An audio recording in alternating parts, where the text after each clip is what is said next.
Aku, radio, dan ibuku.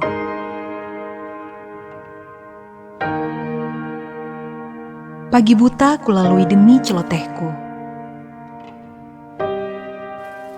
Hujan badai kuhadapi demi ceritaku. Musik dalam duniaku menjadi jendela komunikasiku dengan ibuku. Radio adalah cara ibuku mengetahui keberadaanku.